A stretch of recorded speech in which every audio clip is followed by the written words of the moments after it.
नमस्कार मंडळी, श्री स्वामी समर्थ. मी संध्या माझ्या चॅनलमध्ये तुम्हा सर्वांचं खूप खूप मनापासून स्वागत करते. बघा मंडळी, लवकरच आता मकर संक्रांत येणार आहे आणि मकर संक्रांतीच्या माझ्या सर्व महिला भगिनींना खूप खूप शुभेच्छा. बघा मंडळी, मकर संक्रांत हा सौभाग्यवती स्त्रियांसाठी खूप खास आणि महत्त्वाचा सण मानला जातो, कारण प्रत्येक स्त्रियांना छानसं तयार व्हायला खूप आवडतं. त्यामुळे मकर संक्रांतीचा दिवस हा स्त्रियांसाठी खूप महत्त्वाचा आणि खूप मोठा सण असतो. तर आज आपण या मकर संक्रांती ही कशावर आली आहे, त्याचबरोबर सौभाग्यवती स्त्रियांनी या दिवशी कोणत्या रंगाची साडी नेसावी, त्याचबरोबर कोणत्या रंगाची साडी चुकूनही नेसू नये, शिवाय संक्रांतीसाठी कोणते शुभ रंग आहेत, बांगड्या भरताना कोणत्या रंगाच्या बांगड्या घालायच्या आहेत, कोणत्या रंगाच्या चुकूनही घालायच्या नाही, त्याचबरोबर बोरनाणं कधी करायचं, किंक्रांत म्हणजे काय, अशी बरीचशी महत्त्वाची माहिती आज आपण या व्हिडिओमध्ये पाहणार आहोत. त्यामुळे व्हिडिओ अगदी शेवटपर्यंत पहा आणि जर तुम्ही माझ्या चॅनलवरती नवीन असाल तर चॅनलला सबस्क्राईब करा. तर बघा मंडळी, यंदा मकर संक्रांत 2026 ही 14 जानेवारीला बुधवारी आहे, पौष. आणि बघा, संक्रांतीपासूनच वातावरणात थंडीही हळूहळू कमी होते आणि संक्रांतीपासूनच दिवस हा हळूहळू मोठा होत जातो. मकर संक्रांतीला स्नान, दान, देवधर्म, दर्शन, तप याला विशेष असं महत्त्व आहे आणि या दिवशी पवित्र नद्यामध्ये स्नान करणं हे खूप पुण्यकारक मानलं जातं. बघा मंडळी, संक्रांत जवळ आली की प्रत्येकाची चर्चा असते की यंदा संक्रांत ही कशावर आली आहे. चला तर आता आपण पाहूयात की यंदा संक्रांत कशावर आहे. तर संक्रांतीचा पुण्यकाल आहे बुधवारी 14 जानेवारी 2026ला 3:06 ते सूर्यास्तापर्यंत आणि हा पुण्यकाल असणार आहे आणि या कालावधीमध्ये आपल्याला दान, धर्म, कर्म आपल्याला करायचे असतात.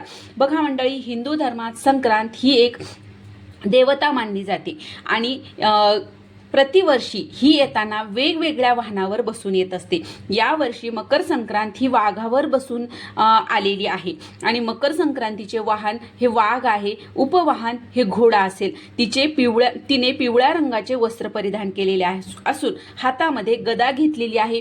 तिने केशराचा तिलक लावलेला असून वयाने ती कुमारी आहे व बसलेल्या अवस्थेत असून तिने वासाकरिता जाईचे फूल तसेच ती पायास भक्षण करत आहे. पायास म्हणजे खीर आणि सर्प जाती आहे. भूषणार्थ तिने मोती धारण केलेला आहे आणि वार नक्षत्र नाव मंदाकिनी असून सामुदाय मुहूर्त 45 आहे. पूर्वेकडून पश्चिमेकडे जात आहे आणि वायव्य दिशेस पाहत आहे. संक्रांतीने ज्या वस्तू परिधान केल्या आहेत त्या वस्तू महाग होतील. संक्रांत जिथून आली आहे त्या लोकांना सुख मिळेल. या दिवशी सूर्याला चंदन मिसळून जल अर्पण केल्याने आपल्याला पद आणि मान वाढत असतो. तसेच संक्रांतीच्या दिवशी दात घासणे वर्ज्य आहे. तामसिक भोजन करणे, अभद्र बोलणे, झाडे तोडणे, कोणत्याही प्रकारची नशा करणे या गोष्टी वर्ज्य मानलेल्या आहेत. तसेच या दिवशी मोठ्यांचा अपमान होईल अशी कार्य आपल्याला चुकून देखील करायची नाहीत. या दिवशी आपल्याला घरामध्ये चुकूनही मांसाहार बनवायचा नाही किंवा खायचा देखील नाही. आता बघा, संक्रांतीला स्त्रियांना प्रश्न पडलेला असतो की या दिवशी कोणत्या रंगाची साडी नेसायची आणि कोणत्या रंगाची चुकूनही नेसायची नाही. तर आपल्या हिंदू धर्मामध्ये प्रत्येक रंगाला आपलं वेगळं असं अनन्यसाधारण असं महत्त्व आहे. कारण बघा, प्रत्येक रंग आपल्याला एक वेगळीच ऊर्जा प्रदान करत असतो आणि काही रंग हे आपल्याला सकारात्मक लहरी प्रदान करत असतात, तर काही रंग हे अशुभ मानले जातात, नकारात्मकतेचे प्रतीक मानले जातात. पण आपल्या हिंदू धर्मात काही 4-5 रंग असे आहेत जे खूप शुभ मानले आहेत आणि प्रत्येक रंगासाठी किंवा देवकार्यासाठी ते रंग आपण वापरत असतो. बघा मंडळी, यामध्ये पहिला रंग आहे तो म्हणजे हिरवा. आता हिरवा रंग हे सौभाग्याचे प्रतीक मानले जाते. कारण बघा, लग्नामध्ये नवरीला देखील हिरव्या रंगाचा चुडा भरला जातो. त्यानंतर हिरव्या रंगाच्याच आपण म्हणजे लग्न झाल्यानंतर पहिल्या बांगड्या ह्या आपल्याला हिरव्या रंगाच्याच भरल्या जातात. यामुळे आपल्या पतीचं आयुष्य वाढतं असं धर्मशास्त्र आपल्याला सांगत असतं. त्याचबरोबर शास्त्रातही हिरव्या रंगाला खूप महत्त्व आहे.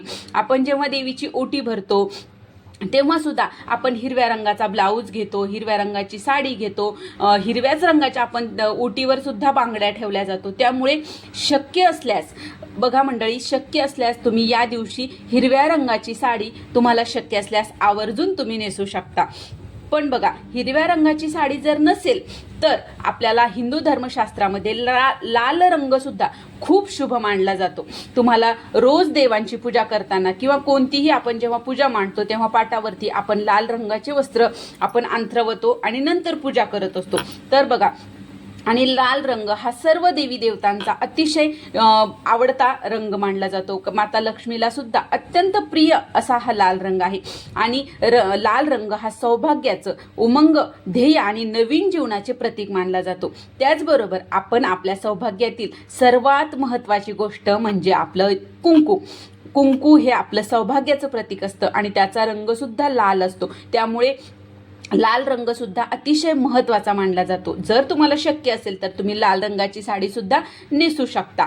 बघा, जर तुम्हाला नवीन घ्यायच्या असतील तर तुम्ही या रंगाच्या घेऊ शकता आणि जर नवीन घ्यायच्या नसतील तर या रंगाच्या आपल्या घरामध्ये असलेली साडी तुम्ही नेसू शकता.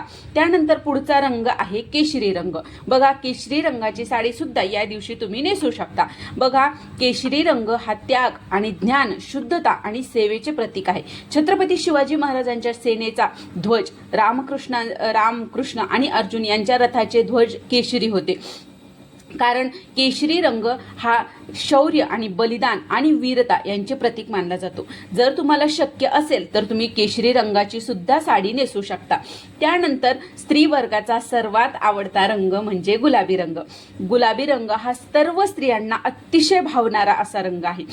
तर गुलाबी रंग परिधान केल्याने आपलं मन देखील खूप प्रसन्न होत असतं आणि एक वेगळीच ऊर्जा आपल्याला मिळत असते. गुलाबी रंगामुळे सुख, समाधान येतं आणि मन सुद्धा आपलं शांत राहत असतं. त्यामुळे शक्य असल्यास तुम्ही गुलाबी रंगाची सुद्धा साडी नेसू शकता. तर बघा मंडळी, हे झाले शुभ रंग आणि संक्रांतीच्या दिवशी अशा रंगाचे कपडे परिधान केल्यामुळे हे रंग बाहेरची उष्णता शोषून घेतात आणि आपले शरीर उबदार ठेवतात. थंडीपासून आपलं संरक्षण व्हावं म्हणून आपल्याला गडद रंगाचे कपडे घालण्यास सांगितले जातात. त्याचबरोबर तुम्ही चिंतामणी कलर, पोपटी कलर, राणी कलर, क्रीम कलर अशा रंगाच्या साड्या सुद्धा तुम्ही नेसू शकता. तसेच या दिवशी काळ्या रंगाची साडी सुद्धा आवर्जून घातली जाते. या सर्व रंगांच्या साड्या तुम्ही या दिवशी नक्कीच नेसू शकता. फक्त आपल्याला या दिवशी पिवळ्या रंगाची साडी चुकूनही नेसायची नाही. कारण बघा, संक्रांती देवीने या वर्षी पिवळ्या रंगाचे वस्त्र परिधान केलेले असल्यामुळे आपल्याला पिवळ्या रंगाची साडी चुकूनही आपल्याला या दिवशी घालायची नाही. म्हणजे ही पद्धत बघा मंडळी पूर्वापार चालत आलेली आहे. या वर्षी 2026ला यंदा संक्रांत पिवळ्या रंगावर आलेली आहे. त्यामुळे या वर्षी संक्रांतीला पिवळ्या रंगाची साडी चुकूनही नेसायची नाही. त्याचबरोबर बांगड्याबद्दल सांगायचं झालं तर संक्रांतीला प्रत्येक स्त्रिया बांगड्या भरतात. अशा बघा मंडळी, 16 शृंगारापैकी बांगड्यांचा समावेश एका शृंगारामध्ये होत असतो आणि आपल्याला हिंदू धर्मामध्ये सुद्धा बांगड्यांना खूप महत्त्व आहे. म्हणून संक्रांतीला प्रत्येक स्त्रिया काठापदराची साडी घालतात आणि छान तयार होऊन आपण वाण द्यायला, ओवसायला जात असतो. हळदी कुंकू करतात, तिळगुळ देतात आणि त्यामुळे आपल्या हातामध्ये आपल्याला 2 तरी काचेच्या बांगड्या घालायच्या असतात. आता बघा, बऱ्यापैकी स्त्रिया मेटलच्या किंवा वेल्वेटच्या वगैरे अशा बांगड्या घालतात. तुम्ही घालू शकता, पण आपल्याला त्यासोबतच आपल्या शृंगारामध्ये 16 शृंगारामध्ये काचेच्या बांगड्यालाही तितकंच महत्त्व आहे. म्हणून 2 का होईना पण आपल्याला हिरव्या असो की कुठल्याही रंगाच्या असो तुम्ही काचेच्या बांगड्या घालायच्या आहेत. शक्य असल्यास तुम्ही हिरव्या रंगाच्या बांगड्या तुम्ही आवर्जून घाला. कारण बघा, हिरवा रंग हा शुभ आणि सौभाग्याचे प्रतीक मानला जातो आणि असं सुद्धा म्हणतात की हिरव्या रंगाच्या बांगड्या घातल्यामुळे आपलं सौभाग्य वाढ होत असते. म्हणजे आपल्या पतीचं आयुष्य वाढत असतं असं धर्मशास्त्र सांगतं. त्यामुळे शक्य असल्यास हिरव्या रंगाच्या बांगड्या तुम्ही आवर्जून घाला. त्यामुळे शक्यतो तुम्ही काचेच्या आणि हिरव्या रंगाच्या बांगड्या आपल्याला घालायच्या आहेत. आणि बघा, बांगड्या घालताना देखील एका हातामध्ये आपल्याला 6 आणि एका हातामध्ये 7 म्हणजे जास्त जरी घातल्या तरी उजव्या हातामध्ये 1 बांगडी आपल्याला जास्त घालायची असते. बांगड्या घालताना हा एक नियम पाळला जातो. ज्यावेळेस तुम्ही कासराकडे जाल तेव्हा सुद्धा ते तशाच प्रकारे एका हातामध्ये 1 बांगडी तेच जास्त घालतात. तर हा एक नियम आहे, हे सुद्धा तुम्ही लक्षात ठेवा. ज्यावेळेस शृंगार कराल तर त्यावेळेस 1 बांगडी आपल्याला जास्त घालायची आहे. आणि बघा त्याचबरोबर जर तुम्हाला शक्य झालं तर लाखेची बांगडी सुद्धा तुम्ही आवर्जून घाला. काही ठिकाणी आता लाखेची बांगडी मिळते, काही ठिकाणी नाही मिळत, पण जर तुमच्याकडे मिळत असेल तर आवर्जून काचेच्या बांगडी सोबत आपल्याला एक लाखाची बांगडी सुद्धा घालायची आहे. आता बघा बऱ्याच जणांना असा प्रश्न पडलेला आहे की यावर्षी संक्रांत ही पिवळ्या रंगावर आहे तर आपण हळद वापरावी का? कारण बघा संक्रांतीला हळदी कुंकवाला अतिशय महत्त्व आहे आणि आपण हळद ही पिवळ्या रंगाची असते तर आता आपण हळदीचा वापर करावा का असा बऱ्याच जणांना प्रश्न पडलेला आहे. तर मंडळी आपण हळद ही लावू शकतो आणि हळदीचं वाण देखील आपण देऊ शकतो. कारण बघा संक्रांती देवीने केशराचा टिळा लावलेला आहे, त्यांनी हळदीचा टिळा लावलेला नाही. आणि काय असतं संक्रांती देवीने ज्या वस्तू परिधान केलेल्या आहेत त्या आपल्याला घालायच्या नाहीत किंवा त्या लावायच्या नसतात, पण यावर्षी संक्रांती देवीने केशराचा टिळा लावलेला आहे त्यामुळे आपण हळद ही वापरायची आहे आणि हळद लावायची आहे. फक्त संक्रांती देवीने पिवळ्या रंगाचे वस्त्र परिधान केलेले आहे त्यामुळे आपल्याला पिवळ्या रंगाचं वस्त्र परिधान करायचे नाही. आपण हळद वापरली तरी काही हरकत नाही, फक्त आपल्याला वस्त्र पिवळ्या रंगाचे वर्ज करायचे आहे.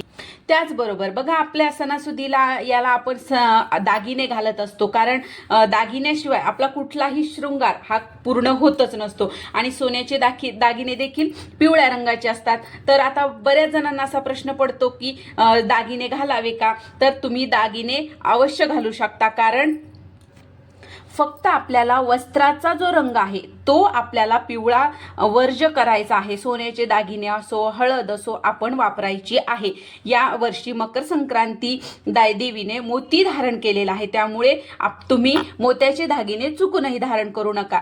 तुम्ही सोन्याचे दागिने घातले तरीही चालतात, फक्त मोत्याचे दागिने आपल्याला घालायचे नाहीत. बघा तर बघा मंडळी यावर्षी संक्रांती देवी पायस भक्षण करत आहेत. पायस म्हणजे खीर, तर त्यामुळे चुकूनही या दिवशी आपल्या घरामध्ये खिरीचा कुठलाही प्रकार करायचा नाही. कुठल्याही प्रकारची खीर आपल्याला करायची नाही, म्हणजे पायस करायचे नाही. त्यासाठी आपण या गोष्टी पाळायच्या आहेत. त्याचबरोबर मकर संक्रांतीच्या दिवशी दान करण्याला अनन्यसाधारण असं महत्त्व आहे.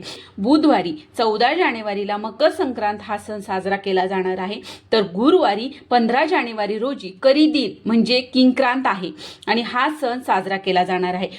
बघा मंडळी किंक्रांतीच्या दिवशी चांगल्या कामाला सुरुवात करू नये असं सांगतात. लांबचा प्रवास करू नये, देवाची पूजा करावी. या दिवशी देवांना गोडाचा किंवा गुळाचा कानुल्याचा नैवेद्य अर्पण करायचा असतो. घरामध्ये वादविवाद करू नये, मन शांत ठेवावे. शांत चित्तानं ठेवून सर्वांचे आदराने आपल्याला या दिवशी वागायचं आहे.